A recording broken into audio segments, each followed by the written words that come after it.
Mia, I think I figured out why speaking English sometimes feels harder than it should. Really? What happened? Yesterday, someone asked me a very simple question in English.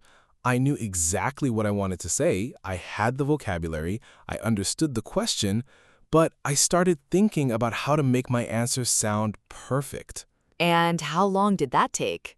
Long enough for the conversation to become uncomfortable. I know that feeling. You were trying to build the perfect sentence instead of simply answering the question. Exactly. In my head, I start checking everything. Is the verb correct? Is this the right word? Should I use a longer sentence? And while you're doing all that, you're not speaking. My brain is basically having a grammar meeting while the other person is waiting for an answer. Hi, everyone. Welcome back to Speak English with Podcasts. If you've ever known exactly what you wanted to say in English but needed 10 seconds to actually say it, today's conversation is for you. And if you need 20 seconds, don't worry, I'm not judging. I'm not judging either. See, we're already creating a safe environment. And that's the problem we're going to work on today. Speaking more fluently doesn't mean knowing every word in English. Good, because I definitely don't know every word in English. You don't need to. What you need is a better way to use the English you already know. Okay, I like that. So what are we changing? We're going to look at 5 simple ways to speak English more fluently and confidently, and we're going to practice them through real situations instead of turning this into a grammar lesson. Perfect, because if I hear the words grammar lesson, I suddenly remember that I have something very important to do. Like what? Probably drink coffee. Convenient. Very convenient. So let's start with the first one. Don't wait for the perfect sentence. That sounds simple. It is simple, but it's also one of the hardest habits to change. Give me an example. Imagine I ask you, what did you do last weekend? Okay. What would you say? I'd probably say, last weekend I went to, and then I'd start thinking about the rest. You don't need to plan the whole answer. Just say the first simple thing you know. So I could say, I went to a restaurant. Exactly. Then you can add another sentence. I went to a restaurant. I had dinner with some friends. Perfect. And then you can continue if you have more to say. We talked for a few hours, and then we went home. See? You just created a complete answer without planning it in advance. And none of those sentences were difficult. That's the point. You don't need complicated English to communicate a complete idea. I think that's where a lot of learners get stuck. We think fluent English should sound impressive. But natural English is often much simpler. If someone asks, "What did you do yesterday?" you don't need a sophisticated answer. You can simply say, "I went to work. I had lunch with a friend. Then I went home." That actually sounds like something a real person would say. Because it is. Real conversations are usually built from simple sentences connected together. So instead of trying to create one perfect sentence, I can start with a simple sentence and build from there. Exactly. That's a much easier way to speak. Let me try another one. Ask me something unexpected. Okay. What do you usually do after work? I usually go home. Sometimes I cook dinner. If I'm tired, I just order something. That was natural. I didn't even think very much. And that's what we want. You already knew the words. The important change was that you stopped trying to make the answer perfect. I can see how this could make speaking faster without actually trying to speak faster. Exactly. You don't necessarily need to increase your speed. You need to reduce the time you spend searching for the perfect sentence. So fluency can actually come from simplifying. Yes, simple sentences can keep you moving. I like that idea because it feels much more realistic. If I know 10 simple sentences well, I can probably have a better conversation than if I know 50 complicated sentences but have to think about each one. That's a very important difference. Knowing English and being able to use English quickly are not exactly the same thing. So the first step is not learn more. Right. Sometimes the first step is use what you already know. That's a good one. Use what I already know. And there's another little trick that can help when you need a moment to think. I was hoping you'd say that because sometimes I need more than one moment. Then don't stay silent. Use a natural phrase that gives you a little time. Like, well? Exactly. You can say, "Well, let me think," or "That's a good question." These phrases are simple, but they help you keep the conversation moving while you're organizing your thoughts. So instead of sitting there in silence, I can say, well, let me think, and then answer. Yes, and that little phrase can make a big difference because the conversation continues while you're thinking. I already know where we're going next. Where? You're going to make me practice it. Of course I am. Okay, I admit it. Well, let me think is already useful. But I have a feeling you're about to give me another trick. I am, but this one is connected to something you just said. You don't always need a bigger vocabulary to speak more fluently.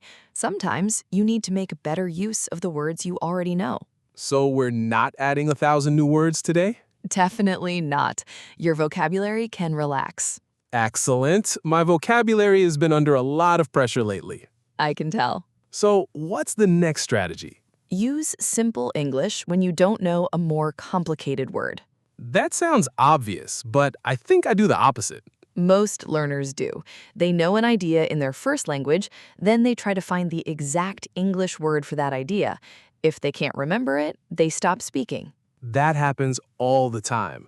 Sometimes I know exactly what I want to explain, but one word disappears. And then, I start searching for that one word like it's hiding under the sofa.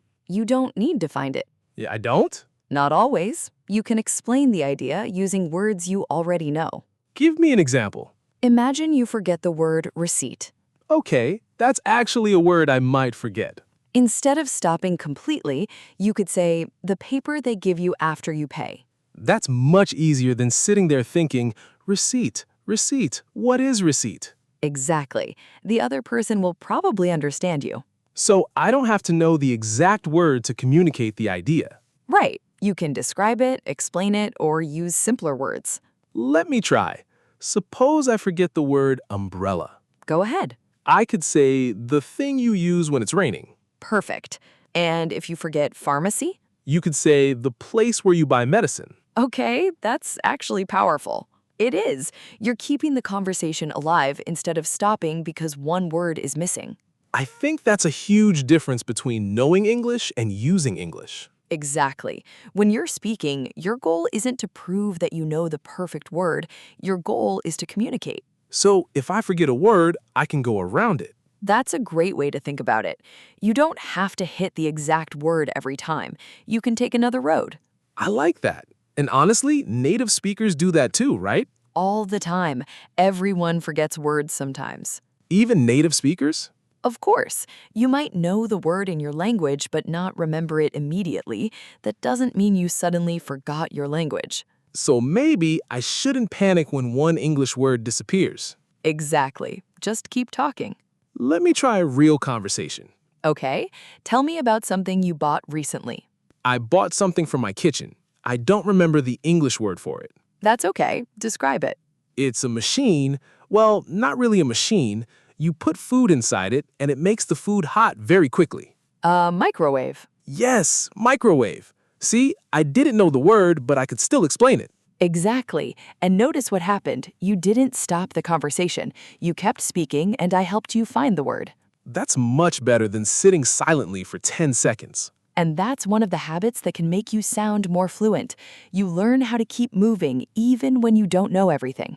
I think I usually see a missing word as a problem. Try seeing it as a small detour. A detour? Yes, if you don't know the exact word, take another route and keep going. That's a good image. Instead of stopping the car because the road is closed, I take another road. Exactly. And that also means I don't need to translate the missing word from Portuguese in my head. Right. You can think about the idea instead of the word. That's interesting. So if I forget receipt, I don't have to think, what is the English translation of recibo? Exactly. Think about what a receipt is. It's the paper you get after you pay. Then describe it. Can I have the paper from the payment, please? A little unusual, but I would understand you. I'll take it. And that's the point. Communication first. I think this strategy is going to change the way I practice speaking. Instead of stopping every time I don't know a word, I can practice explaining things in simple English. That's actually a great exercise. Pick an object around you and describe it without using its name. Like a little English guessing game. Exactly. Look at something on your desk and explain what it is, what you use it for, or what it looks like. Okay, there's a glass next to me. I could say it's something you use when you want to drink water. Perfect. You already know enough English to explain it. And now I'm looking at my headphones. You put them on your ears and use them to listen to music. Exactly. You didn't need the word headphones to communicate the idea. This is actually fun. And that's important. Speaking practice doesn't have to mean sitting at a desk and repeating complicated sentences. It can be as simple as looking around the room and trying to describe what you see. Yes, you're training yourself to think about meaning, not just individual words. I can already imagine doing this while I'm walking around the house. That's a great idea. And there's another habit that can make your conversations even easier, especially when you're talking to someone and you don't know what to say next. Let me guess. We need to talk about keeping the conversation going. We do, and that's where a few simple questions can completely change the way you speak. Okay, so now I have two strategies. Don't wait for the perfect sentence, and if I forget a word, explain the idea instead of stopping. Exactly. And now we can work on something that makes conversations much easier, knowing how to keep them going. That's a big one for me. I can usually answer a question, but sometimes my answer sounds like the end of a conversation. Give me an example. I ask you, "How was your weekend?" I say, "It was good." And then silence. Exactly. Very exciting. You just need one more habit. Don't think only about answering the question. Think about giving the other person something to respond to. So instead of saying, "It was good," I could say, "It was good. I went to the beach with some friends." Much better. Now I have something I can ask you about. You could say, "Really? Where did you go?" Or who did you go with? Or even, how was the weather? So one simple detail can create another question. Yes, and you can do the same thing when you're listening. If someone tells you something interesting, don't just say, nice. I've definitely done that. Try asking a simple follow-up question instead. Like, really? Or what happened? Exactly. You can also say, how was it? What did you think? Have you been there before? Or what happened next? Those are really simple. That's why they're useful. You don't need a complicated question to keep a conversation going. Let me try.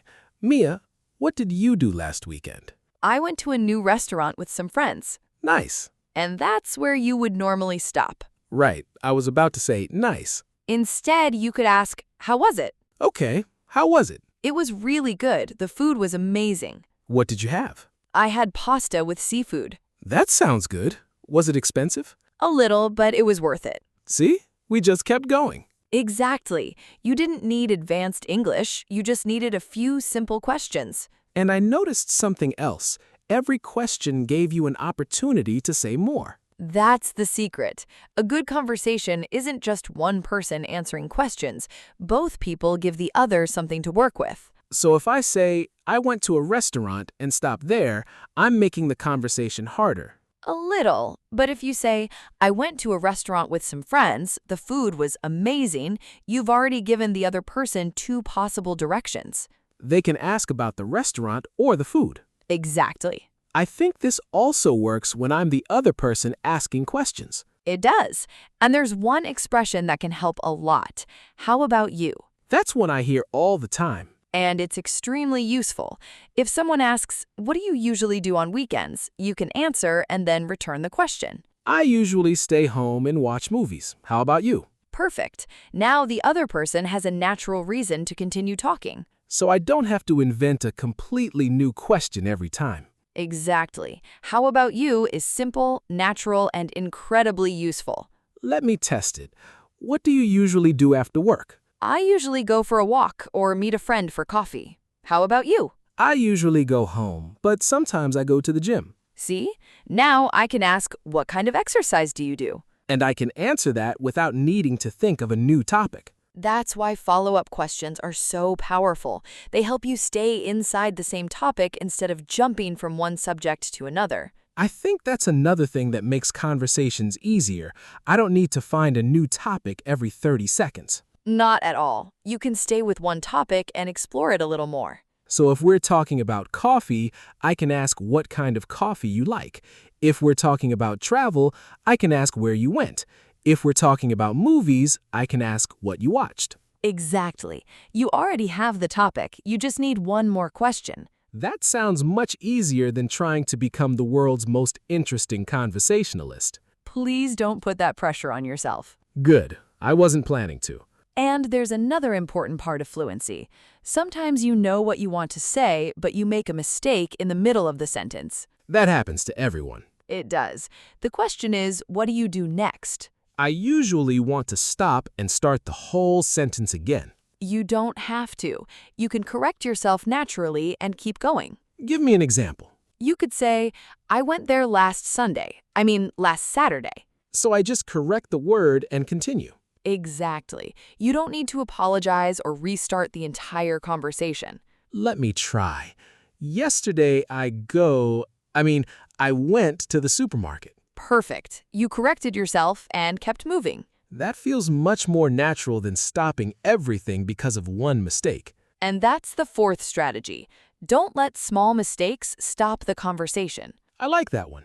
Good, because there's still one more thing that can make a big difference when you want to sound more confident. I'm listening. And this one is probably the simplest strategy of all. I think I'm starting to see the bigger picture now. Speaking English fluently isn't about having a perfect answer for every situation.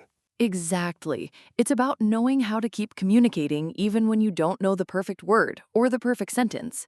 Let me see if I can remember everything without turning this into a school exam. Go ahead. I'm listening. First, don't wait for the perfect sentence. Start with something simple and build from there. Good. Second, if I forget a word, I can explain the idea instead of stopping the conversation.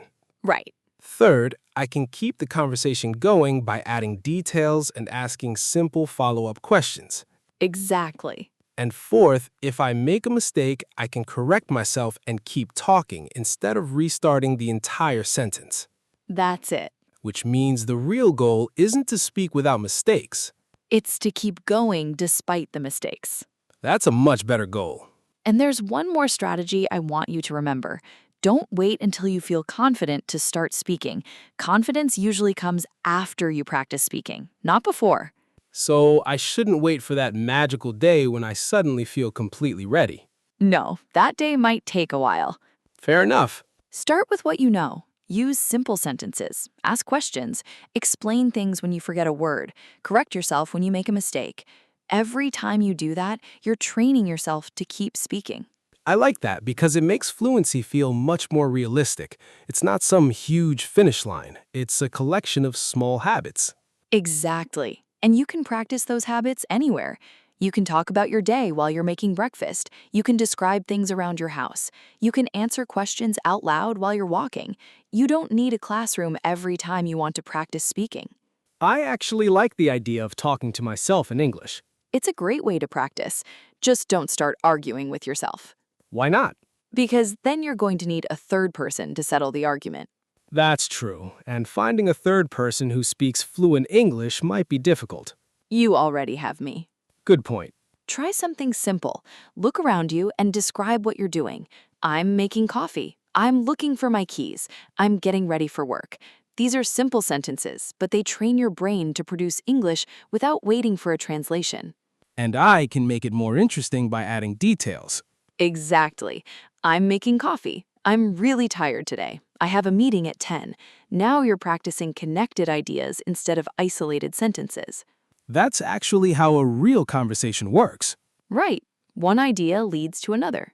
And I think that's what I was missing. I was treating speaking like a test where every sentence had to be correct before I was allowed to say it. Speaking isn't a test. It's communication. And communication keeps moving. Exactly. So if you remember only one thing from today's episode, don't wait for perfect English. Use the English you already have. Keep the conversation moving and let your confidence grow through practice. That's the idea. You don't need to know everything before you start speaking. You just need enough English to start, and then you build from there. I think that's a much more encouraging way to look at fluency. And it's much more practical, too. Before we finish, we'd love to hear from you. What's the biggest problem you have when speaking English? Do you wait too long before answering, forget words, worry about mistakes, or maybe you don't know how to keep a conversation going? Tell us in the comments. You can even write one sentence about your experience in English. Keep it simple. The important thing is to start. And if today's episode gave you a new idea to practice, give the video a like. It really helps us know which conversations are useful for you. And don't forget to follow the channel for more real English conversations with Lucas and Mia. We're going to keep bringing you practical English that you can actually use in everyday life. Thanks for hanging out with us today. And remember, you don't have to speak perfect English to have a good conversation. Keep it simple, keep going, and keep practicing. We'll see you in the next episode. Take care, everyone, and keep speaking English.